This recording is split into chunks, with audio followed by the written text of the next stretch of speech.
नमस्कार दोस्तों, कैसे हैं आप लोग। चलिए, हम डिस्कस कर रहे थे CA inter FMSM chapter 2 type of financing. We have already spent 5 sessions on this. सब कुछ बेसिक्स हम ऑलरेडी कर चुके हैं, so let's not repeat it. Just straight away jump to the loans from commercial bank, क्योंकि इतना direct relevance नहीं है। We were discussing type of financing में कितने तरीके के लोन होते हैं। इससे पहले सेशन में हम जस्ट पहला देख रहे थे, हमने लोन फ्रॉम फाइनेंशियल इंस्टीट्यूशन देख लिया था, हमने बॉन्ड देख लिए थे, डिवेंचर्स देख लिए थे, बॉन्ड्स के साइलेंट फीचर, डिवेंचर के साइलेंट फीचर। अब हम क्विकली, पहले बड़ा इजी है क्योंकि ये तो एक नॉर्मल है, ये तो आम लाइफ में सब लोग करते ही हैं। इसके लिए कोई स्पेशल सीए करने की इतनी ज़्यादा ज़रूरत नहीं है, ये सब लोग ही करते हैं। क्या है लोन फ्रॉम कमर्शियल बैंक? तो बच्चों, लोन का मतलब तो आपको पता ही है। हाँ, लोन का तो मतलब पता ही है सर, ठीक है। लोन, कमर्शियल बैंक्स क्या होते हैं? Commercial banks means commercial activities.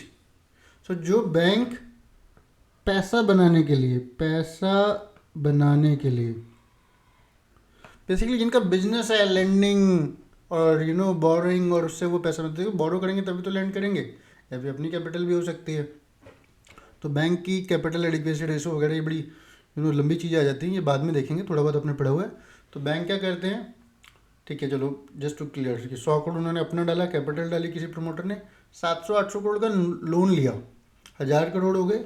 1000 crore को उन्होंने आगे लोन दिया, 1000 करोड़ का लोन दिया। तो ये जो लोन लिया वो सपोज उन्होंने एक पर्टिकुलर रेट पे लिया, से 8% पे। ये लोन दिया उन्होंने 10% पे, तो 2% का उनको फ़ायदा हो गया ना। 2% का उन्होंने क्या कमाया? Net interest margin, that is called निम। तो इससे बैंकों का फ़ायदा होता है। तो जो बैंक इस तरह के धंधे में होते हैं, those banks are called commercial banks. Okay, very good. तो the primary role of the commercial bank is to cater to the short term requirement of the industry का मतलब जो फैक्ट्रीज हो गई, बिजनेसेज हो गए, तो उनकी जो short term requirement, not short term, medium term, long term सब करते हैं। इंस्टीट्यूट के मॉड्यूल में इन्होंने शॉर्ट टर्म लिख दिया था, बट चलो इन्होंने आगे कवर कर लिया। Of late banks have started taking care of the interest in the long terms of financing also in several ways.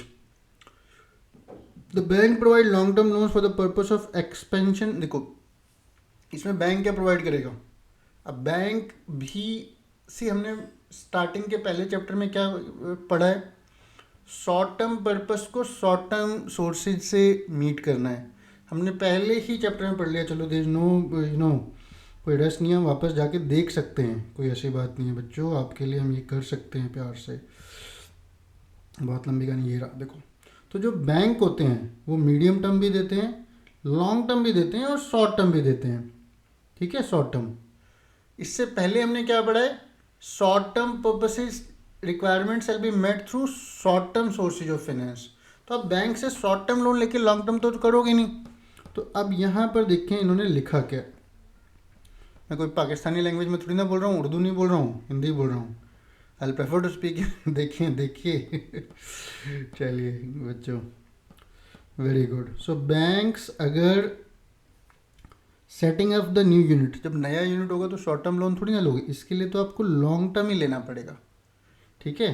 There repayment is usually scheduled over a long period of time. देखो long term का मतलब greater than 5 years as per your module, ठीक है। The liquidity repayment of such loan is said to depend on the anticipated income of the borrower. जब factory जब लगेगी, factory जब चलेगी, तभी तो आप पे करोगे। कोई भी आप फैक्ट्री लगाते हो न्यू यूनिट, तो उसका क्या होता है कैपिटल स्ट्रक्चर? पहले आपने कुछ इक्विटी डाली, फिर आपने कुछ डेट डाला। से आपने 200 करोड़ की इक्विटी डाली, 800 करोड़ का डेट डाला, तो ये क्या हो गया? 1:4 डेट इक्विटी रेशो। अब ये 1000 करोड़ 3 साल तो प्लांट लगने में लग गए, 1 साल टेस्टिंग में लग गए, 6 महीने में थोड़ा सैंपल प्रोडक्शन हुआ, अगले 6 महीने से आपका रीपेमेंट स्टार्ट होगा, और वो में भी अगले 2 से 3 साल में आप रीपे करोगे, ठीक है। तो इसकी जो रीपेमेंट आती है वो बिजनेस से ही आती है। आप ये नहीं कह सकते कि मैं अगला लोन लेके वो करूँगा। अगर आपको पता है कि फैक्ट्री लाइक आप शोरूम बना रहे हो, आपको पता है कितने साल में बन जाएगा, कितने साल में उसका रेंटल स्टार्ट होगा, बिजनेस स्टार्ट होगा, तो उस हिसाब say that is called project funding. यहाँ पे आपकी मॉड्यूल में कहीं लिखा नहीं है, but it is called project funding, ठीक है। जो प्रोजेक्ट लगा, प्रोजेक्ट के ही कैश फ्लो से वो पे होगा। थोड़ा फास्ट है बच्चों I know, but first time में देखो लाइन तो हम सारी कवर कर रहे हैं मॉड्यूल की, 80-85% of the module we are covering. बच्चों मॉड्यूल खोल लो साथ में, आप साथ साथ हाईलाइट करो, इसको पॉज करो हाईलाइट करो, बट पॉज करके इंस्टा पे मत चले जाना, पॉज करके यूट्यूब पे रहो। As part of the long term funding of the company the bank also fund long term working capital. मैंने आपको बताया था there are some sort of requirement which are called long term और permanent working capital. Permanent होती है जो initial working capital होती है, इनिशियल बिजनेस करने के लिए। पिछले सेशन में आपने कवर किया तो will not cover it in detail. तो जब हम प्रोजेक्ट कॉस्ट निकालते हैं ना कोई भी इनिशियल प्रोजेक्ट कॉस्ट की, तो डेफिनेटली मशीनरी तो आ ही गई, मशीनरी के साथ परमानेंट वर्किंग कैपिटल आ गई, plus IDC interest during construction. अब जो बैंक ने लोन आपको फर्स्ट ईयर में दे दिया, फर्स्ट से लेके 3 साल, इसका इंटरेस्ट जो है वो कहाँ जाएगा, वो भी प्रोजेक्ट का ही कॉस्ट होता है। ये मशीनरी के लिए ना, वो मतलब बैंक अपना इंटरेस्ट भी फंड कर देते हैं, तो that is called IDC interest during construction. देखो project cost, project financing, project modelling, ये सारी चीज़ें आपके सीए फाइनल में डिटेल में कवर होंगी, और इन सब के ऊपर मैंने एक इंडस्ट्रियल ट्रेनिंग का आर्टिकलशिप का एक फाइनेंशियल मॉडल भी बना दिया है। अभी आपके लिए फॉर सीए इंटर स्टूडेंट्स के लिए क्या है कि भैया एक लोन के मल्टीपल तरीके होते हैं। कोई आपसे पूछे you are a CA student, tell me what are the various ways of raising finance, you can tell that there are commercial banks who can provide you short term long term financing. Long term क्यों करेंगे, तो आप वहाँ पे ये नहीं बोल सकते करंट एसेट्स के लिए, वहाँ पे आपको बताना पड़ेगा कि जनरली फैक्ट्री के लिए, या फिर permanent nature of working capital. Permanent nature of working capital क्या होता है, इनिशियल वर्किंग कैपिटल, ठीक है। उसके बाद फिर डेली बेसिस पर वो गैप आ जाएगा, मतलब रेगुलर बेसिस पे वो current asset minus current liability जो नेट वर्किंग कैपिटल बनेगी, एक्सक्लूडिंग दी परमानेंट जो पोर्शन है, वो फिर आपका शॉर्ट टर्म फाइनेंसिंग से भी आप करा सकते हैं। वो भी बैंक देंगे, ऐसा नहीं है कि कमर्शियल बैंक वो नहीं देंगे, कमर्शियल बैंक वो भी दे देते हैं। चलिए नींबू पानी पी लीजिए, थोड़ा सा मोटापा कम होता है इससे। ब्रिज फाइनेंस, तो बच्चों ब्रिज फाइनेंस क्या होता है सर, ये जो ब्रिज बनाते हैं ना, ब्रिज बनाने के लिए होता है ब्रिज, इसको थोड़ा सा एक अर्लियर वर्ड इसका गैप फंडिंग भी था, गैप फंडिंग तो नहीं था बट चलो गैप फंडिंग भी कह लो इसे। एक वायबिलिटी गैप फंडिंग होता है, वो थोड़ा सा अलग है, तो अभी ब्रिज फाइनेंस करते हैं। तो देखो आप ये फैक्ट्री लगा रहे थे, आप ये इसी एग्जांपल पे आते हैं, 200 करोड़ की आपने इक्विटी डाली, 800 करोड़ आपको बैंक से लोन चाहिए था। बैंक क्या आपको, आपका पापा जी का तो है नहीं यार, वो तो फिर इक्विटी हो जाएगी। तो बैंक कई बार टाइम ले लेते हैं, कई बार बैंक बिल्कुल लास्ट मोमेंट में मुकर जाते हैं, सब कुछ करने के बाद वो बोलते हैं हमारे चेयरमैन ने अप्रूव नहीं किया, हमारी कमेटी ने अप्रूव नहीं किया। तो आपका प्रोजेक्ट तो डिले नहीं होगा, क्योंकि आप कोई कमिटेड थोड़ी ना, ये बैंक नहीं देगा तो दूसरा बैंक देगा। तो कई बार क्या होता है बीच में आप एक टेम्परेरी, ब्रिज को हम टेम्परेरी वर्ड ज़्यादा बेटर है, टेम्परेरी फंडिंग। अब बच्चों अपने मॉड्यूल पे नोट बनाते रहिए, अदरवाइज आपको सेम लेक्चर दोबारा देखना पड़ेगा। मैं भी आपको नोट बना के दूंगा, बट इट इज़ बेटर कि आप साथ साथ नोट बनाते रहिए। देखो पहली रिवीजन में सिर्फ आपको चैप्टर समझना है, इतना डिटेल पढ़ के आपको पढ़ क्या रहे हो, उसका क्या बेसिक कंसेप्ट है वो आपको समझना है। अभी आप प्रैक्टिकल नहीं सॉल्व कर रहे, वैसे तो ये ज़्यादातर आपके इंटर में थ्योरी है, बट आपको एक बार समझना है चैप्टर को, तो उसको समझने के लिए आपको कुछ नोट बनाने पड़ेंगे, कुछ आपको रिवाइज करना पड़ेगा, मैं भी कराऊंगा आपके साथ साथ। तो ये टेम्परेरी है। Bridge finance refer to the loan taken by the company normally from the commercial bank for a short period of time. क्यों? बिकॉज कैसे, बिकॉज पे गोला ठीक नहीं पड़ा ये लो यार, because of pending disbursement of loan sanction from the financial institution और बैंक। तो जो मेन आपका ये जो 800 करोड़ का लोन आना था प्रोजेक्ट का, अब ये चाहे तुम्हारा लॉन्ग टर्म बैंक से आए, चाहे ये तुम्हारा फाइनेंशियल इंस्टीट्यूशन से आए, चाहे ये तुम्हारा कहीं से भी आए, चाहे तुम्हारा ये वर्ल्ड बैंक से आए, गवर्नमेंट से आए, उसको रोक, उस समय के लिए आप अपना प्रोजेक्ट डिले नहीं करना चाहते थे। You were confident that I will deliver, your promoter आपका 200 करोड़ फंसा हुआ है, तो आप कहीं से टेम्परेरी ले लेते हो। तो it's short term nature, but since it is an important step in facilitation of the long term, it is being discussed along with the long term. See देखो, तो ये अभी आप शॉर्ट टर्म नेचर पढ़ रहे हो, बट अभी आप लॉन्ग टर्म नेचर के सोर्सेज पढ़ रहे हो, शॉर्ट टर्म इसके बाद आएंगे। तो given the bridge finance, temporary finance is in a way bridge to the long term, but since it is an important step in facilitation of long term loan, इसलिए हम इसको यहाँ पर साथ साथ पढ़ रहे हैं। तो अगर आपका ब्रिज फाइनेंस है, आप इसको, वैसे तो ये शॉर्ट टर्म ही है, क्योंकि जो बैंक आपको, ये जो बैंक या जो इंस्टीट्यूशन आपको ब्रिज लोन दे रहा है वो मैक्सिमम आपको 6 महीने साल का ही देगा। तो they do not want to take the project risk, they just want to take the risk of timing कि वो जो कोई पेपर है या एटसेट्रा एटसेट्रा। तो क्या कहते हैं, ये शॉर्ट टर्म लोन ही है। However once the loan are approved by the term, देखो टर्म लेंडर्स क्या होते हैं, कई बार जो ये 800 करोड़ वाले टर्म लेंडर हैं, ये जब एक बार अप्रूव हो जाता है ना, तो ये कई बार इसको व्हाट यू कॉल इट, कई बार ये डिसबर्स करने से पहले काफ़ी सारी PDC होती हैं, प्री डिसबर्समेंट कंडीशन, ये डी है, दोबारा लिख देते हैं, PDC, प्री डिसबर्समेंट कंडीशंस। अगर आप कहीं इंटरव्यू देने जा रहे हैं, आपने ये वर्ड बोल दिया, आपका सिलेक्शन होने के चांसेस 50% बढ़ जाएंगे। तो PDC होता है। तो कई बार आप PDC कंप्लीट नहीं कर पाते। क्या, क्यों नहीं कर पाते? क्योंकि उसने बोल दिया था कि सर मेरे को तो एनवायरमेंटल अप्रूवल चाहिए, आपने फाइल जमा करा रखी है बट वो फाइल आई नहीं अभी तक। अब जैसे अब जैसे आप हाउस लोन लेने जाते हो तो रेरा आपके अप्रूवल होता है, अगर रेरा का रजिस्ट्रेशन नहीं हो तब तक बैंक लोन नहीं देते।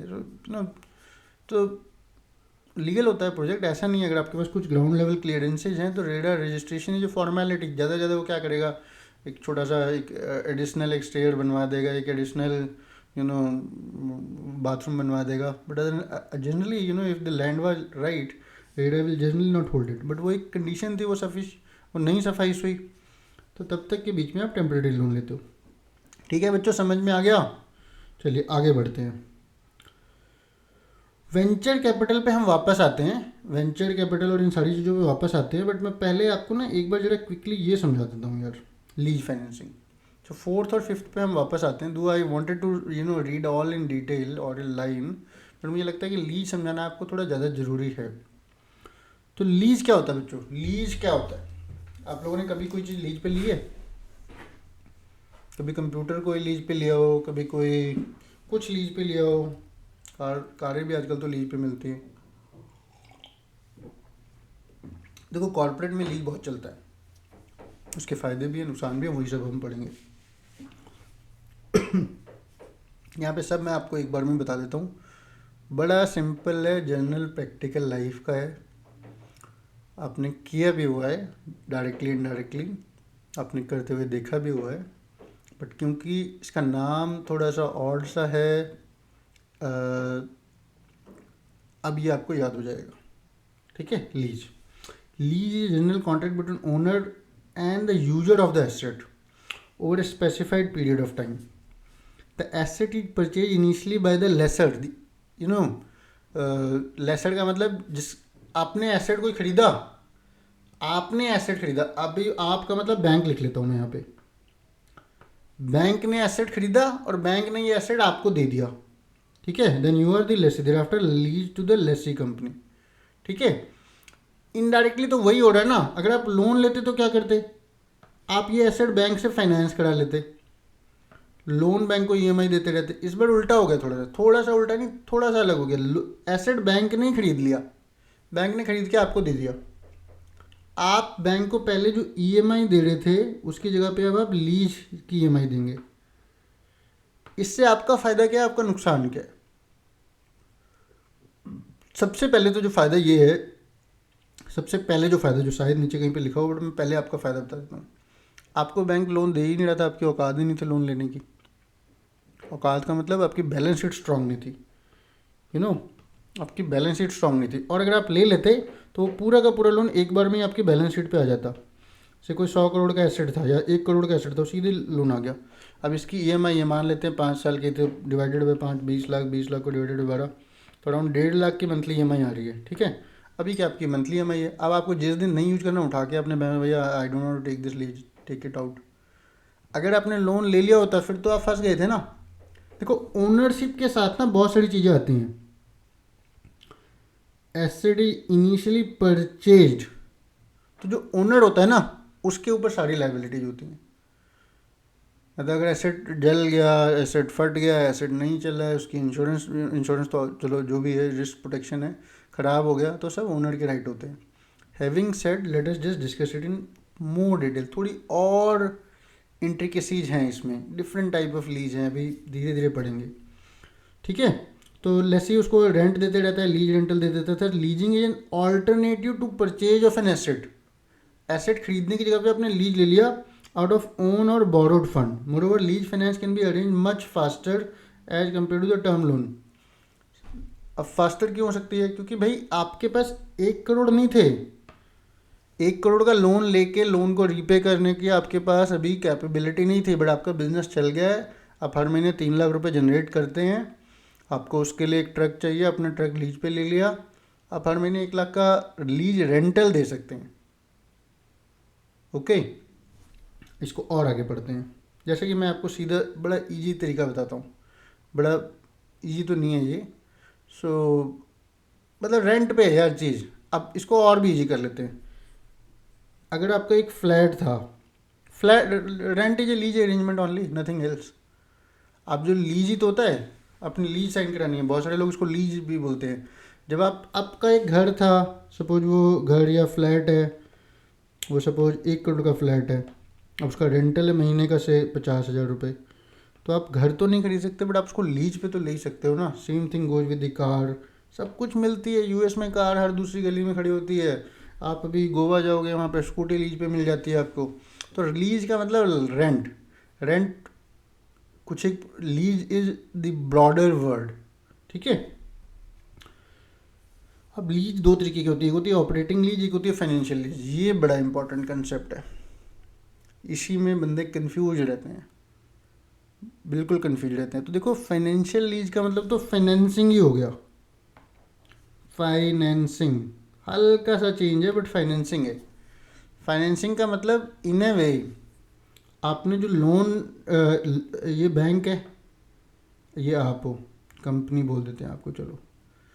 जब वो 5 साल का लीज था, 5 ईयर लीज, 5 ईयर लीज के बाद एसेट आपका हो जाएगा, बैंक की ओनरशिप ख़त्म हो जाएगी।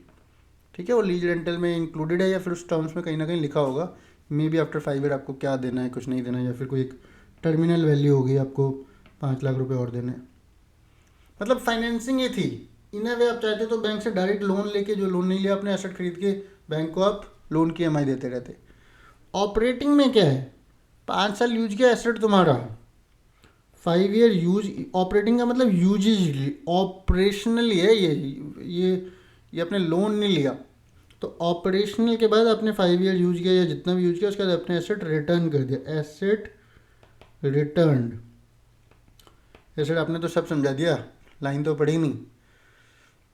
तो बच्चों, दो तरीके हैं पढ़ने के, एक तो कि मैं आपको हेडिंग के साथ साथ सारे अपने जर्नल लाइफ, प्रैक्टिकल और एक छोटी छोटी समरी बना के पढ़ा दूँ, और एक होता है मॉड्यूल से पढ़ाऊँ। मुझे लगता है कि छोटे छोटे पैरे बना के जब मैं कंसेप्ट आपको पढ़ाऊँगा ना, वो बेटर होगा आपके लिए, बट वो 80% के लिए बेटर होगा। 20% बच्चों को वो जल्दी नहीं समझ में आएगा। कुछ एक बच्चे ऐसे हैं जो जिनका एक्सपोजर थोड़ा कम रहा, जो मिडिल क्लास से आ रहे हैं, उन्होंने नहीं देखा ये लीज से, जिनके घर में या उनकी फैमिलीज में ऐसे बिजनेस नहीं हो रहे हैं इतने सारे, तो उनको तो बेटर है कि लाइन से एक बार पढ़ाओ, फिर दोबारा जो सेकंड रिवीजन है ना, उसमें और ज़्यादा बेटर एग्जाम्पल करके समझाओ। अब एक ही क्लास में मैं आपको एग्जाम्पल भी पूरा समझाऊँ लाइफ के और मॉड्यूल भी पढ़ाऊँ, तो फिर ये क्लास बहुत लंबी होते जाएगी। I would love to do that, और लोग यही कर रहे होंगे मुझे लगता है, बट उससे फिर क्लास बहुत लंबी हो जाती है। ठीक है, तो an operating lease is from where lease in which right to use the asset is given, सिर्फ right to use. However the ownership right of the asset remains with the lessor. Ownership financer के पास ही है, bank के पास ही है। मैं bank बार बार इसलिए बोल रहा हूँ, लीज कोई भी कर सकता है, आप जरा कहीं पे भी जा सकते हैं, बट आपको एग्जांपल थोड़ा समझ में आ जाए इसलिए मैं वर्ड बैंक बोल रहा हूँ।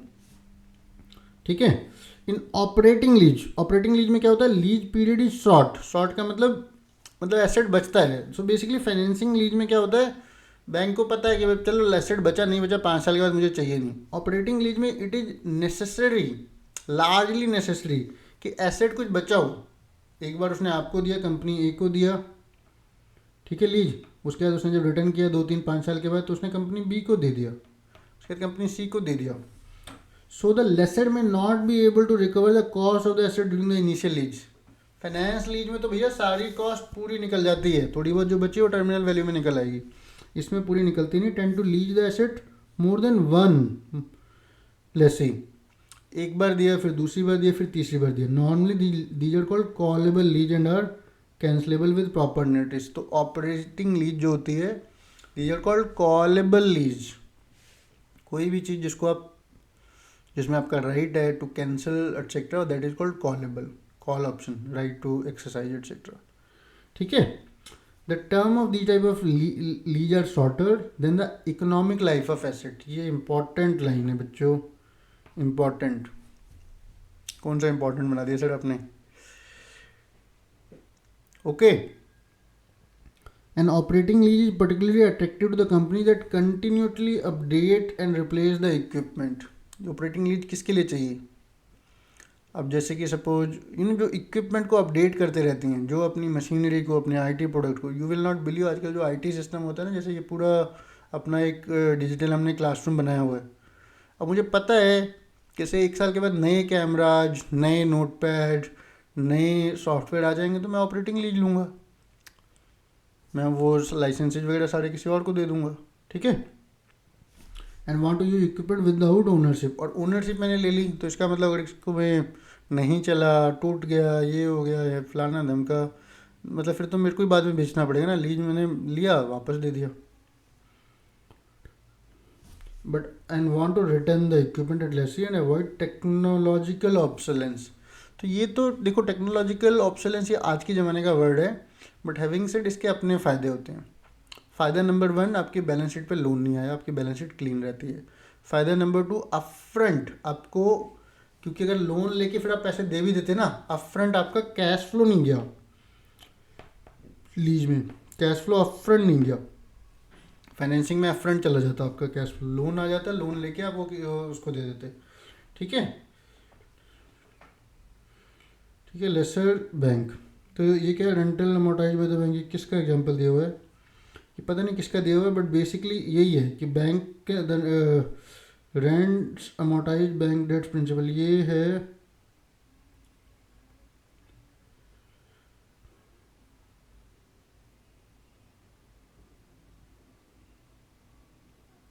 ठीक है।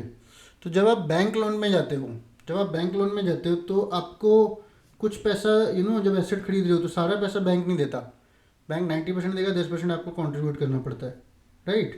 बट आप जब लीज में जाते हो तो पूरा का पूरा 100% क्योंकि आपकी ओनर्स भी नहीं है तो वो सारा दे देते हैं। यहाँ पे आपको क्या कहते हैं, what do you call it, loan पे ईएमआई देनी पड़ती है, वहाँ पे लीज रेंटल देना पड़ता है। अब यहाँ पे देखो, the guys will explain finance lease और ये क्या होता है। इसको थोड़ा सा हम पढ़ लेते हैं, फिर will just discuss again. In contract to an operating lease, in contrast है फाइनेंशियल लीज जो लॉन्ग टर्म लीज। क्यों? क्योंकि उसके एक ही लीज में लाइफ खत्म हो जाएगी इनडायरेक्टली, तो ये आपने एसेट ही कर लिया, क्योंकि फाइनेंसिंग ही करा ली in form of lease, non cancellable है। ये नहीं हो सकता फाइनेंसिंग लीज में कि क्या कहते हैं, व्हाट डू कॉल इट, कि सर आप ये वापस ले लो, राइट उन्हीं का रहेगा, but you will not be able to cancel the lease. Period of lease generally the full economic life. Capital lease which is nothing but a loan, in a way ये loan ही है। जो financing lease है वो तो कुछ इन a way loan ही है, but in a different form. ये लोन आपकी बुक्स पे नहीं है, बट आपने अभी आप बड़े बड़े आप इंड AS 119 पढ़ के आ रहे हैं, सारी चीज़ें पढ़ के आ रहे हैं, बुक्स में आजकल इनडायरेक्टली लोन के फॉर्म में ही आ जाता है। किस किस ने इंड AS 119 पढ़ लिया? चलो बच्चों, ये आप मेरे को कमेंट्स में बताओ कि क्या जो फाइनेंसिंग लीज है वो लोन के फॉर्म में, बोरोइंग के फॉर्म में बुक्स में दिखेगी या नहीं। जबकि मैं खुद बोल रहा हूँ ये बोरोइंग नहीं है, ये लीज है। देखो 2019-20 तक तो नहीं आती थी, 2017 तक नहीं आती थी, 19 से इंड AS 119 एप्लीकेबल हो गया। FR नहीं पढ़ाऊँगा मैं भैया, FR पढ़ाने के अलग पैसे लगेंगे। चलिए, thus it can be said that the financial lease is a contract involving payment over an obligatory period specified some sufficient to total amortize asset. तो आपको ब्रॉडली समझ में आ गया है। एक बार जब इसके डिफरेंस पढ़ेंगे तो आपको और ज़्यादा समझ में आ जाएगा। अब बताओ बच्चों, रिस्क एंड रिवॉर्ड किसके पास होता है? तो risk of reward ownership are pass to the lessee user. But कैसे करेगा? ओनरशिप तो आपके पास है, इनडायरेक्टली हो जाता है। एग्रीमेंट में आपने लिख दिया कि भैया क्या कहते हैं, देखो lessor only remains the legal owner of the asset, कि बेनिफिशियल ओनर ये है, मैं तो लीगल ओनर हूँ। अगर इसमें इसकी इंश्योरेंस से लेके सारी चीज़ें ना बेनिफिशियल ओनरशिप पास कर दिया आपने इनडायरेक्टली, बेनिफिशियल ओनरशिप। ठीक है, इसमें तो सब कुछ आपका ही है। The lessor is only provide the use of the asset for certain risk the owner with the lessor. आपको देखो बच्चों, मैं खुद कंफ्यूज होता था, लेसर क्या होता है, लेसी क्या होता है। तो लेसर, लेसी, सी का मतलब कंपनी, कंपनी बोरोवर। अब मतलब मैं कुछ वो नहीं बना रहा। लेसर को आप फाइनेंसर कर लो, लेसर इज फाइनेंसर।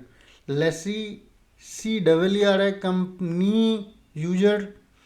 तो lessor is the owner of the asset, और जो जिसने जो यूज नहीं कर रहा है, जो फाइनेंसर है, और लेसी इज द यूजर।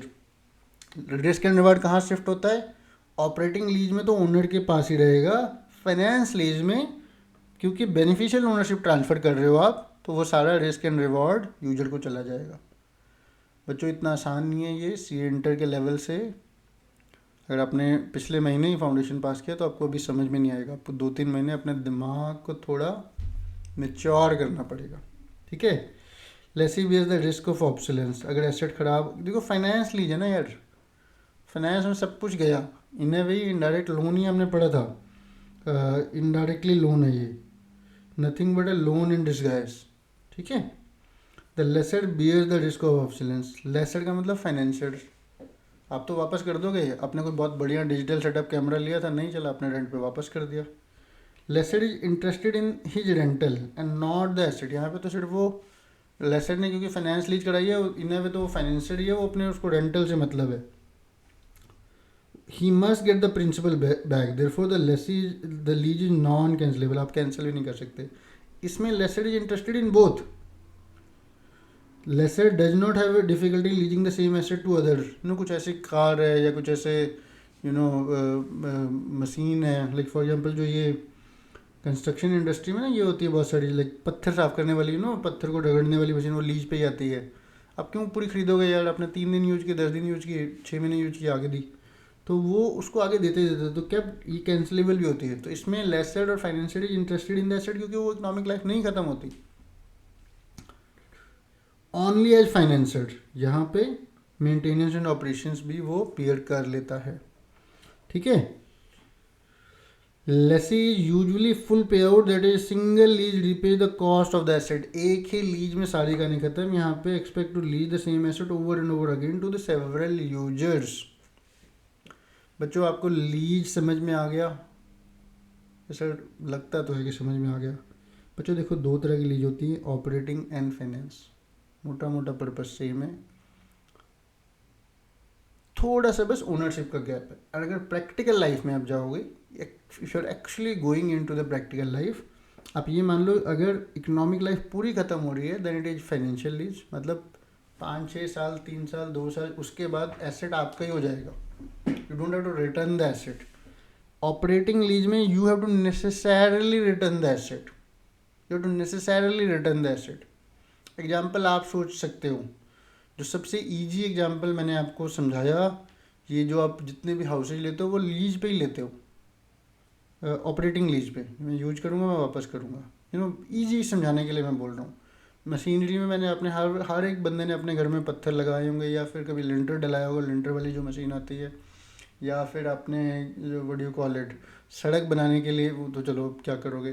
तो जो भी ऐसी चीज़ें होती हैं जो आप वापस कर देते हो, टेम्प्रेरी यूज करते हो। अपने घर में पेंट कराया, पेंट की जो मशीनें आती हैं, पेंट की कौन सी मशीन आती है सर, आती हैं थोड़ी बहुत मशीनें, तो वो सारी चीज़ें लीज पे आप ले सकते हो। ठीक है। एंड जो बेनिफिट दूसरा मैंने बताया, बी इट ऑपरेशनल लीज और फाइनेंसिंग लीज, आपकी बैलेंस शीट थोड़ा क्लीन रहती है, एक्सक्लूडिंग द इंडियस इम्पैक्ट। वो आप अलग से मुझे बताओगे प्यारे प्यारे बच्चों, अदरवाइज मुझे अकाउंट्स भी पढ़ाना पड़ेगा। ओके, अब जो लीज है यहाँ पे इन्होंने 4 तरीके की लीज दिखाई हुई है, मैं ये भी आपको थोड़ा बता देता हूँ, बट ये मुझे लगता है कि आपको एक बार में डाइजेस्ट करना थोड़ा मुश्किल होगा, बट फिर भी मैं क्विकली बता देता हूँ। सेल एंड लीज बैक, ये सारे ना स्ट्रक्चर हैं, ये सब स्ट्रक्चर हैं बैलेंस शीट को क्लीन रखने के लिए।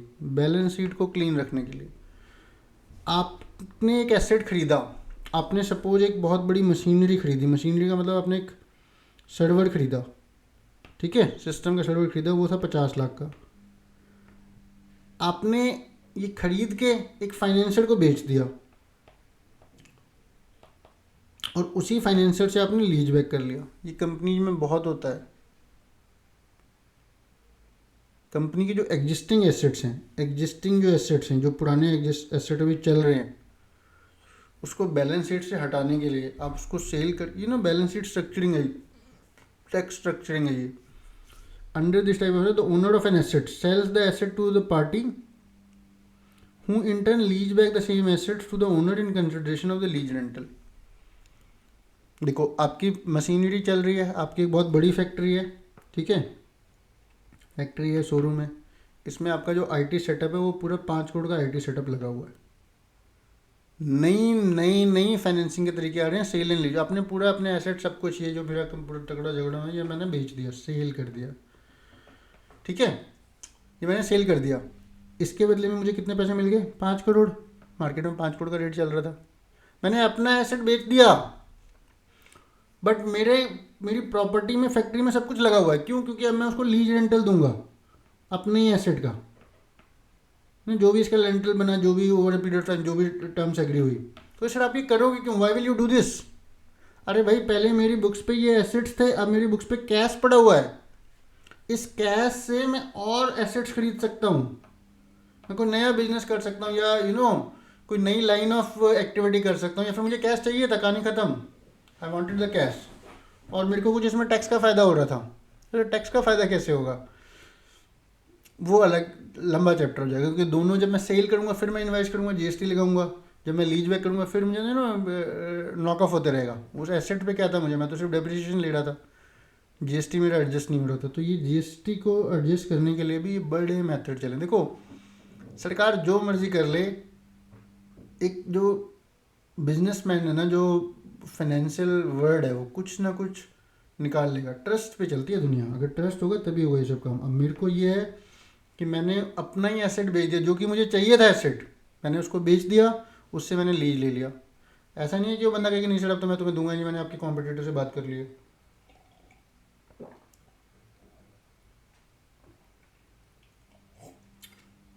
आगे बच्चों समझ में? ठीक है। Seller assumes the role of lessee. पहले मैं ओनर था, अब मैं यूजर हो गया हूँ, ओनरशिप मैंने किसी और को दे दी। क्यों दी, मैंने यहाँ पे आपको समझाया। लेवरेज लीज, लेवरेज लीज क्या होती है? लेवरेज वर्ड का मतलब होता है, लेवरेज का मतलब आप लोन मान लो, एडिशनल लोन। आपको ना ये वर्ड बहुत आते रहेगा बच्चों, leverage leverage leverage leverage leverage leverage. Leverage का मतलब लोन, इन लेमैन लैंग्वेज बता रहा हूँ। एडिशनल लेवरेज का मतलब लोन। तो अब जो फाइनेंसिंग हो रही है, अभी तक क्या था, अब 2 ही बंदे थे, एक लेसर था और एक लेसी था। आप ना लीज पे देते थे। अब क्यों दोगे लीज पे यार? बिजनेस केस है भाई, आप उसमें लीज रेंटल में कुछ ना कुछ पैसे बनाओगे, बट आपका धंधा ही है कि मैं लीज पे देता हूँ, मैं लीज पे देता हूँ चीज़ें, बट आपके पास पैसे नहीं है एसेट खरीद। एक बार अपफ्रंट तो आपको बाय करना पड़ेगा ना एसेट, तभी तो आप लीज पे दोगे। अभी मैं बैंक को, आप बैंक या फाइनेंशियल इंस्टीट्यूशन या साहूकार, ठीक है, बड़े शोरूम के मालिक, तो भैया आपके पास तो पैसे नहीं है, तो आपको कई बार वो एसेट खरीदने के लिए पैसा लेना पड़ेगा, बोरो करना पड़ेगा। तो कैसे चेन चलेगी? आप लेसर हो, ठीक है, ये कंपनी है जो लेसी है, आपने पूरा एसेट खरीद लिया 5 करोड़ का, आप इससे लीज रेंटल ले रहे हो, पर ये 5 करोड़ के पीछे फाइनेंसर आ गया। पहले मैंने क्या बोला था कि लेसर इज फाइनेंसर, यहाँ पर lessor is not the full financer. Lessor ने 5 करोड़ में से 1 करोड़ अपना लगाया, 4 करोड़ लोन ले लिया, तो लेसर आपसे लीज रेंटल लेगा और यहाँ पे लोन के पैसे, लोन की ईएमआई देगा। कैसे ये डायरेक्ट ही कर लेता? नहीं कर सकता था, कुछ ना कुछ रीजन होंगे, ऐसे भी मॉडल चल रहे हैं। बच्चों फाइनेंशियल वर्ल्ड ना बड़ा कॉम्प्लिकेट हो रखा है, हर तरह के प्रोडक्ट हैं इसमें। सेल्स एडेड लीजिए, बहुत बढ़िया यार, ये तो मस्त है। इसको मैं पहले एक बार लाइन बाय लाइन पढ़ देता हूँ ताकि आपको और मजा आए। Under the lease contract the lessor enters into a tie up with the manufacturer for marketing the latest product through his own leasing operation called sale aided lease. तो भैया जो मैन्युफैक्चरर है उससे जो फाइनेंसर ने बात कर ली है या लेसर ने बात कर ली है कि आप सामान बेचो, मैं आपका कस्टमर लेके आऊँगा और कस्टमर को मैं लीज देते रहूँगा। तो इन ए वे बायर तो मैं हूँ, बायर कौन है, बायर तो लेसर है, बट क्योंकि अगर लीज पे बेचोगे तो थोड़ा जल्दी जल्दी बिक जाएगा। In consideration manufacturer may grant either credit, कुछ ना कुछ कमीशन मिल जाएगा आपको। Lessor enter both sources from lessee, इसमें लेसर क्या दोनों से कमाएगा, मैन्युफैक्चरर से भी कमीशन लेगा और लेसी से अपना रेंटल तो लेगा ही लेगा। ठीक है, ऐसे भी होते हैं क्योंकि जितने भी बड़े, जैसे बजाज फाइनेंस है, अब बजाज फाइनेंस है उसने हर एक बंदे के साथ टाई अप कर रखा है, हर जगह वो पहुंच जाता है उठ के मुंह उठा के मुंह उठा के पहुंचता है, इसीलिए इतनी बड़ी कंपनी बन गए। किसी को भी हम कमेंट डाल देते हैं बैठे बैठे घर में काट के हमारी भाई। ठीक है, close ended and open ended lease, asset gets transfer to the lessor at the end of the lease, lessee has an option of purchasing. तो क्लोज में क्या कहते हैं, एसेट ट्रांसफर हो ही जाता है। ओपन में क्या है, ऑप्शन है आपके पास, खरीदो या मत खरीदो आपकी मर्जी है। ठीक है, अब यहाँ पे इन्होंने थोड़ा सा एग्जांपल दिया हुआ, इसको मैं थोड़ा डिटेल में एक्सप्लेन कर देता हूँ। मेरे प्यारे प्यारे बच्चों और बच्चियों ठीक है, आई नो कि आपको समझ में आ गया है, आई नो कि आपका आईक्यू बढ़ रहा है, आपका आईक्यू धीरे धीरे, आईक्यू का मतलब होता है इंटेलिजेंट क्वेश्चंस, आईक्यू आपका धीरे धीरे बढ़ रहा है। अल्टीमेटली पढ़ाई का मतलब ही यही है कि आपका आईक्यू बढ़े, आप एक बड़े अच्छे फाइनेंस प्रोफेशनल बन जाओ। तो देखो, from the in the recent year leasing has become a popular financing activity in India also, globally भी थी। ग्लोबली का मतलब जो हमसे बड़े डेवलप्ड, हर एक चीज़ देखो डेवलप्ड नेशंस में पहले होती है, कुछ एक चीज़ें अब हम भी करने लगे हैं, पर ज़्यादातर डेवलप्ड नेशंस में ये पहले होती है। From the lessee point of view, lessee कौन है, यूजर, यूजर के पॉइंट ऑफ व्यू से leasing has an attraction of eliminating immediate cash outflow. भैया अभी आपके पास 1 करोड़ 5 करोड़ नहीं था, you did not have the full amount to purchase the asset, purchase the car which you wanted to derive, or purchase the specified sophisticated machinery which will enhance your production capabilities or which will enhance your testing.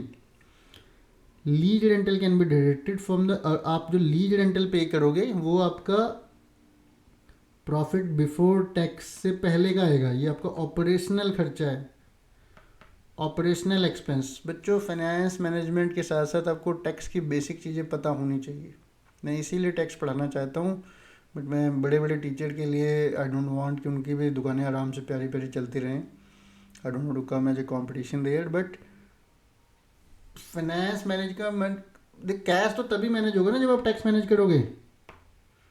Cash management is tax management also one of the part. तो tax को समझना ना बहुत ज़रूरी है, tax is very easy. जिसने PGBP एक बार कर लिया, जिसको समझ में आ गया कि पीएनएल में क्या जाता है, पीएनएल में जो भी आपका सरप्लस हुआ उस पर टैक्स लग जाता है, और टैक्स के बाद आपका आता है प्रॉफिट आफ्टर टैक्स। तो जो लीज एक्सपेंस होता है उस पर आपको टैक्स की सेविंग हो जाती है। किस किस को समझ में आ गया, पहले हाथ खड़ा करो। टैक्स वाली पार्ट की मैं बात कर रहा हूँ, टैक्स डिडक्टिबल, क्योंकि नीचे भी टैक्स ही आएगा। ठीक है, as against buying of the asset, अगर आप बाय किया आपने तो आपका जो इंटरेस्ट आएगा, अगर आपने बाय कर लिया तो दो चीज़ें होंगी, BUI है ये। तो आपको एक तो लोन लेके बाय किया, लोन से बाय किया आपने, तो आप तो एक EMI भेजोगे इंटरेस्ट, ठीक है, और एक यहाँ पे जो एसेट आ गया उसकी डेप्रिसिएशन, तो इन दोनों पर भी आपको टैक्स का एडवांटेज होगा। तो आपको देखना है कि टैक्स में डेप्रिसिएशन कितने साल के, कहीं 30 साल वाली तो डेप्रिसिएशन नहीं है, बच्चों की तरह आप लेते रहो, और इंटरेस्ट तो चलो हो गई होगा। तो आपको किस ऑप्शन में आपका टैक्स का एडवांटेज ज़्यादा आ रहा है। When you will do the capital budgeting you have to do this, you have to consider this thing also. चलो बच्चों, तो अपना लीज भी कंप्लीट हो गया यहाँ पे। आई थिंक एक चैप्टर और कर ही लेते हैं, चलो क्विकली 5th पॉइंट भी कर लेते हैं जो छूट रहा था, सिक्योरिटाइजेशन कर लेते हैं। Securitization, debt securitization. तो ये चलो ये इंटर को आपको इज्जत दी गई यहाँ पे, इज्जत। सिक्योरिटाइजेशन पढ़ा, लीज लीज इजी था, लीज में कुछ नहीं था। और मैं एक बार दोबारा बोल दूँ क्योंकि मैंने आपको डरा दिया, everything is easy before it is difficult. So हर चीज़ पहले मुश्किल होती है, बाद में आसान हो जाती है। सबसे पहले लोन था सर, बड़ा सिंपल था, बैंक को पैसे दिए, बैंक से लोन ले लिया, कहानी खत्म। अब लोन की जगह पे एफआई आ गए, फाइनेंशियल इंस्टीट्यूशन, वहाँ के थोड़े से पैरामीटर डिफरेंट हो गए। एफआई के बाद आपके एंजल वीसी आ गए, हाइब्रिड प्रोडक्ट्स आ गए, जो अभी हम इसमें उपले 4th में पढ़ने वाले हैं। उसके बाद साला उसके बाद फिर लीज आ गए कि भैया lease, operational lease, financing lease, ये वाली lease, sale lease back in etcetera etcetera. अब कोई नई चीज़ आ गई है, डेट सिक्योरिटाइजेशन। तो डेट सिक्योरिटाइजेशन में क्या होता है बच्चों, प्लीज़ 2 मिनट इसको ध्यान से सुन लो, वरना ये कंसेप्ट आपके दिमाग में जाएगा नहीं। एक बार दिमाग में चला गया तो फिर ये इजी बन जाएगा, ठीक है। अगर आप इसको इजी बनाना चाहते हो तो 2 मिनट ध्यान से पढ़ो। मैं भी थोड़ा ऊपर नीचे करके पढ़ाऊंगा क्योंकि मुझे आपको ये समझाना है, ठीक है। पहले मैं आपको एक थ्योरी में बता देता हूँ, लाइन में पढ़ने से पहले। कोई भी आपका जो इलिक्विड का मतलब क्या होता है, लिक्विड का मतलब कैश फॉर्म में, ready to convert into the cash.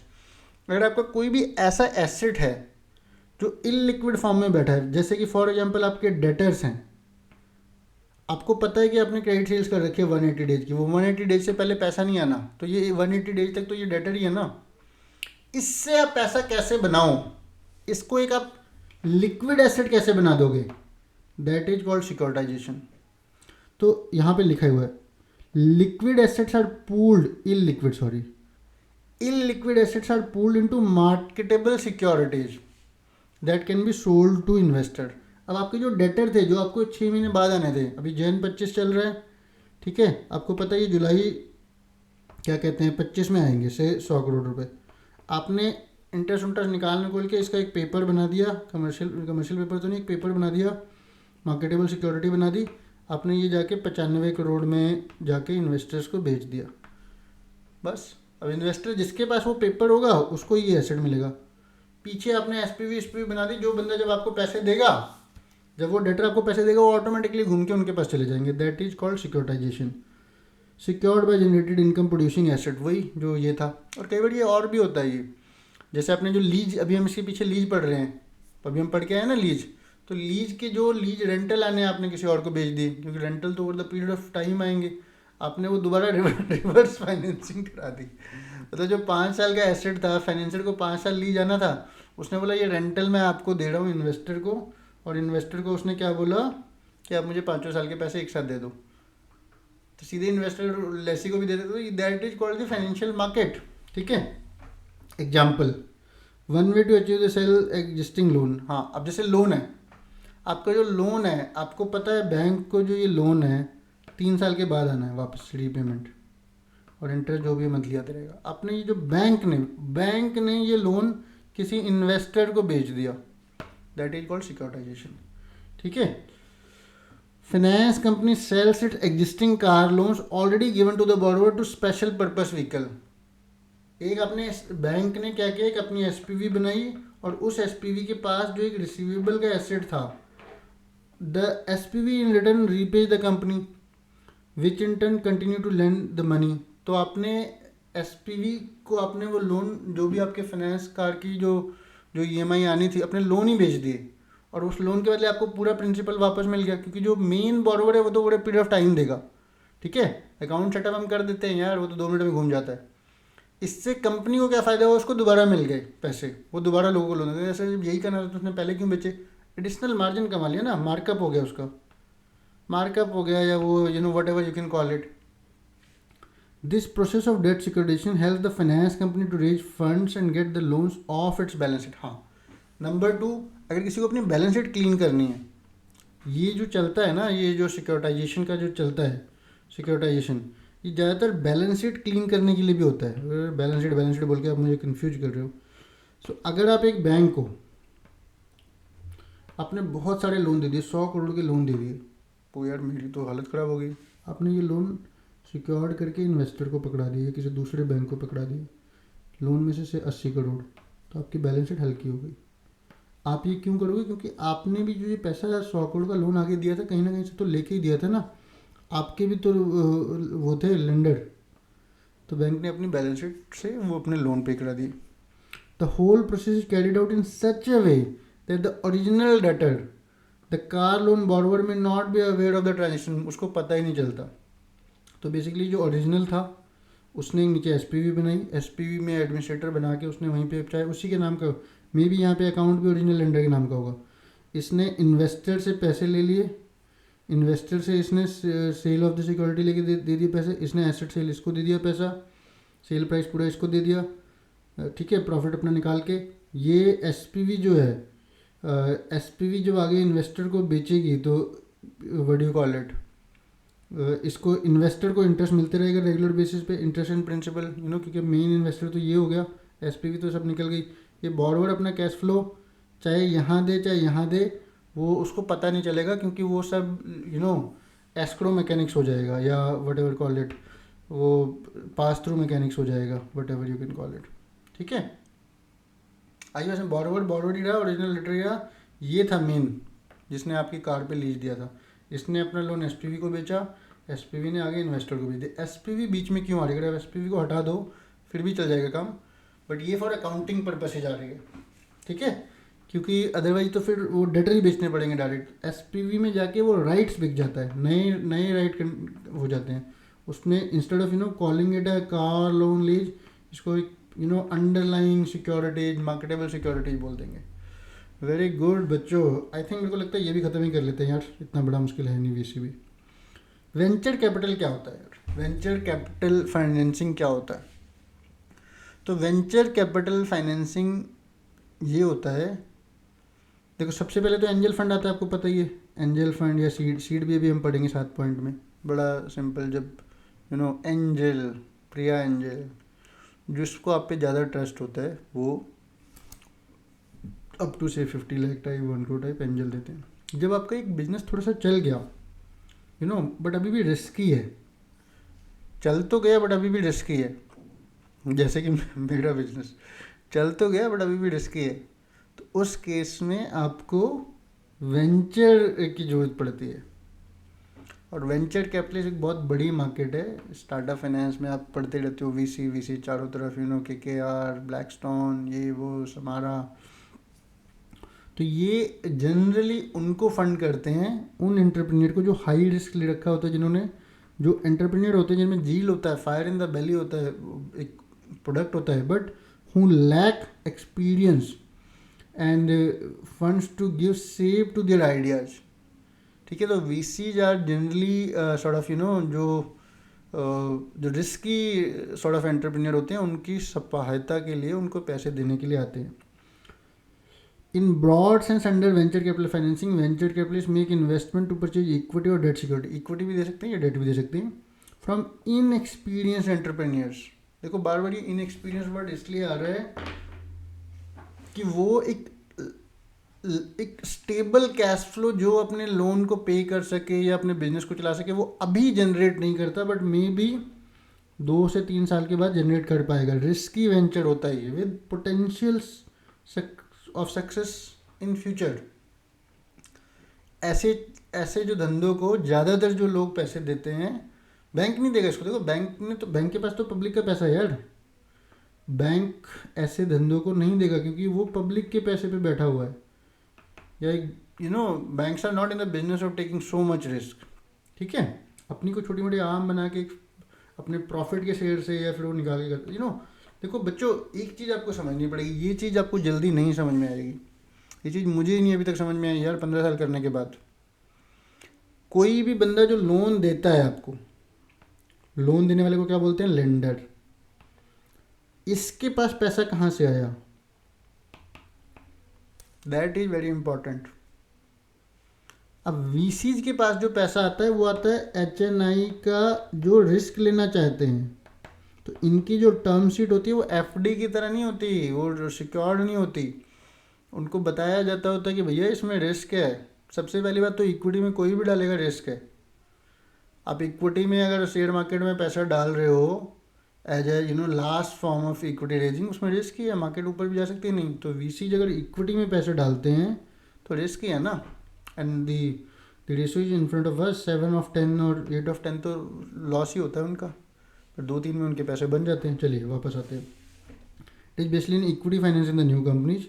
It can be viewed a long term investment in growth oriented small और मीडियम फर्म्स। स्मॉल और मीडियम को ही मिलता है ये, लार्ज के लिए वीसी नहीं होता, क्योंकि वीसी का जो रेट एक्सपेक्टेशन होता है, आरओआई एक्सपेक्टेशन डिफरेंट होता है। और वो बंदा लेगा भी क्यों से, वो तो बैंक से जाके लोन ले लेगा।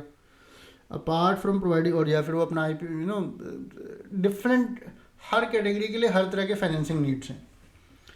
Apart from providing fund, investor also provide support. हाँ, तो वीसी में क्या आता है, आप उनको सपोर्ट भी देते हो, sell strategy, business networking, management. आप शार्क टैंक देखते हो तो कई बार बंदा आता है कहता है कि यार आप अपना 1 घंटा दे दो, अपने 2 घंटे दे दो। आपको पता ही नहीं होता कि मार्केटिंग के कितने गैमेट्स हैं, आपको पता ही नहीं होता कि नेटवर्क कैसे होता है। आपको किसी से मिलना है, आपको कोई मीटिंग ही नहीं देगा। ठीक है। Method of venture capital equity, direct उसने इक्विटी दी। Venture capital finance is generally provided by way of equity. तो ये 49% लेता है, ये ओनरशिप पूरी नहीं लेता, 49% और लेस। ठीक है, और लेस। एक बार में 49 बेचेगा तो प्रमोटर तो बाकी क्या बेचेगा। कंडीशनल लोन, तो ये उसको सस्ता लोन देता है 2% से लेके 15% की रेंज में, कि भैया अगर तू सक्सेस हो गया तो मुझे इतना देगा, नहीं देगा तो मेरा इक्विटी में कन्वर्ट हो जाएगा, एटसेट्रा। हाइब्रिड सिक्योरिटी, इसको पढ़ लेते हैं। Give choice of paying high interest rate which could be well above 20%। ठीक है, कि भैया तो या तो तू मेरे को बाद में इक्विटी दे देना, और या तो फिर बाद में तू मुझे 15% दे देना, या 20% दे देना। 15 तो नॉर्मली चलते रहता है मार्केट में। ठीक है। Income note, the entrepreneur has to pay both interest and royalty. हाँ, ये बड़ा बढ़िया है। तो वेंचर्स क्या करते हो, कहते हैं यार देख ऐसा है कि तू भी मार्केट में जाएगा, तेरे को 10% का लोन मिलेगा, तो 10% का लोन छोड़, लोन तुझे मैं दे दूँ, मैं I trust you, I trust that you will do success, you got to give me the royalty. हर साल जो तेरा रेवेन्यू होगा उसमें कुछ परसेंटेज, या जो प्रॉफिट होगा उसमें कुछ परसेंट आप रॉयल्टी दे दो मुझे। तो why will you agree to such a financing, क्योंकि आपको चाहिए पैसा। आप अभी 10% इंटरेस्ट देने की पोजीशन में नहीं हो। भाई आपका अपने 100 करोड़ पैसा चाहिए था, उसने बोला मेरे को 1% सेल पे रेवेन्यू दो, देते रहना यार, क्या फ़र्क पड़ता है, या 0.5%। इसमें क्या होगा, आपका 100 करोड़ पे अगर आपने ले लिया तो 10% के रेट से 10 करोड़ आपको कैश देना पड़ेगा। तो 2-3 साल के गैप के बाद आपको इसको क्या कहते हैं, रॉयल्टी देनी पड़ेगी। इंटरेस्ट सस्ता दो, इंटरेस्ट इसने 2% कर दिया, 2 करोड़ 8 करोड़ के बदले रॉयल्टी। इनिशियल पीरियड में तो आपको सेविंग होगी, बाद में वीसी को फ़ायदा हो सकता है। और अगर आपकी कंपनी डूब गई या ठीक से नहीं चली तो मे बी। सो ये एक बैलेंस बना के चलना पड़ता है। देखो बच्चों, पैसा लेके लोग बैठे हुए हैं। अगर कोई मेरे पास भी आएगा कि सर आप मेरे को 50 लाख का लोन दे दो, दे दूंगा, मैं दे दूंगा। मुझे underlying asset, underlying business, underlying security, future growth दिखनी तो चाहिए। सो अगर कोई बोले 1 करोड़ दे दो, डिपेंडिंग अपॉन है, इतना तो है यार आपके भाई के पास, तो बट हम भी पढ़ेंगे, हम भी समझेंगे। I am a limited partner in couple of VCs, मैं इन्वेस्ट भी कर रहा हूँ अभी, तो हम समझते हैं, पढ़ते हैं। मेरी पुरानी कंपनी में मैंने सारे एंजल नेटवर्क वगैरह सब देखे हुए हैं। 10-10 लाख का टिकट साइज होता है। तो हर तरीके की फाइनेंसिंग होती है। पार्टिसिपेटिंग डिवेंचर का मतलब समझ में आ गया। डिवेंचर आपने पहले पढ़ा था कि अगर कोई प्रॉफिट हुआ या जो भी हुआ, आपको हाई इंटरेस्ट रेट देना। You can develop your instrument the way you want. So अब क्योंकि सी इंटर के बच्चों को मैं पढ़ाता हूँ, सो कैरी चार्जेज इन 3 फेजेज। सबसे पहले फेज में नो इंटरेस्ट, सेकंड फेज में लो इंटरेस्ट, लास्ट में थोड़ा ज़्यादा। तो पार्टिसिपेट करते रहेगा depending upon the profitability of the company. चलो बच्चों, बहुत अच्छा लगा यार। सबसे मज़ा आता है जब मैं छोटे छोटे बच्चों को पढ़ाता हूँ, क्योंकि आपको चीज़ें अभी कुछ हद तक नहीं पता, आपका दिमाग खुल रहा है, आपके जो क्वेश्चंस होते हैं वो ब्यूटीफुल होते हैं, ऑसम होते हैं। जब आप सीए फाइनल और यहाँ पर दीजिए स्कोप, क्योंकि इतनी सारी चीज़ें हैं, आपको इतना ही पढ़ाना है। तो थोड़ा प्रेशर मेरे ऊपर भी कम होता है कि यार ठीक है यार, मुझे पता है कि डेट सिक्योरिटाइजेशन का फुल फ्लैग चैप्टर है सीए फाइनल में, चैप्टर नंबर 7 भी बता देता हूँ मैं। फुल फ्लैग चैप्टर है, वहाँ पे मेरे 5 वीडियोज है इसी चैनल पर, आप जाओ चैप्टर 7 सीए फाइनल पढ़ लो। बट यहाँ पे क्या है, ये 7 लाइनों में ख़त्म हो रखा है चैप्टर। ये मैं सीए फाइनल से उठा के ले आया, ये मॉड्यूल में नहीं था आपके नोट। हाँ, तो what I was trying to tell you कि यहाँ पे मुझे पता है कि जितना भी मैं पढ़ा रहा हूँ that is more than enough for your syllabus. And the best part for CA inter is कि मैं साथ ही साथ क्वेश्चन कराता हूँ, सारे क्वेश्चन सारे एमसीक्यू साथ साथ। छोटे से सिलेबस को कितनी बार तोड़ोगे यार, ठीक है। अभी आपको मेहनत कराते हैं, सीए फाइनल पढ़ाते समय डर क्या लगता है? अभी अभी आप मास्टर ही हो, सीए फाइनल करते समय आप डॉक्टर बन जाओगे भैया। ऑपरेशन की सारी फिलॉसफी सारी चीज़ें बतानी पड़ेंगी आपको उस समय मुझे। If I miss you if I miss even a single thing, definitely you can do the self study in CA final. But वहाँ पे फिर मेरे ऊपर भी एक एडिशनल प्रेशर होता है कि भैया आपको सब कुछ ही पढ़ाओ, जितना मॉड्यूल में दिया उससे। देखो मॉड्यूल से 15% तो एक्स्ट्रा पढ़ना ही पड़ेगा if you want to learn 100% of the module, memorise 100%। क्योंकि कुछ एक छोटे से पैरे में डाल दिया, पार्टिसिपेटिंग डिवेंचर 1 लाइन में ख़त्म कर दिया, इनकम नोट 2 लाइनों में ख़त्म कर दिया, तो थोड़ा तो आपको ज़्यादा पढ़ना पड़ेगा। चलो बच्चों, see you soon. I am really happy for the kind of love and support which you guys are giving. So signing off. Please like subscribe the channel, please spread the awareness. ऐसे ही बनता है यार brand, आप बच्चों के प्यार से ही, दोस्ती से ही एक टीचर पॉपुलर होता है। I would have love to teach you 1-on-1 physical. तो please join the live session. YouTube जो हम लाइव करते हैं, जो हम लिंक्डइन लाइव करते हैं, अब मैं सोच रहा हूँ इंस्टा लाइव पे भी आऊँ। मेरे को अच्छा लगेगा यार, अच्छा लगेगा। थोड़ा हम भी यंग फील करेंगे आपकी तरह। आपके बच्चों वाले क्वेश्चन आएंगे, बड़े वाले क्वेश्चन आएंगे। देखो हमने तो अपनी ज़िंदगी इन अ वे जी ली है, तो अब गाइड करना हमारा काम है यार। That's you we are in a phase of return. So first you learn, then you earn, and then you return. So we are in a phase of return and I want to return it with best possible ways. उसके बाद फिर हम rest पे चले जाएंगे। चलो take care guys, bye bye.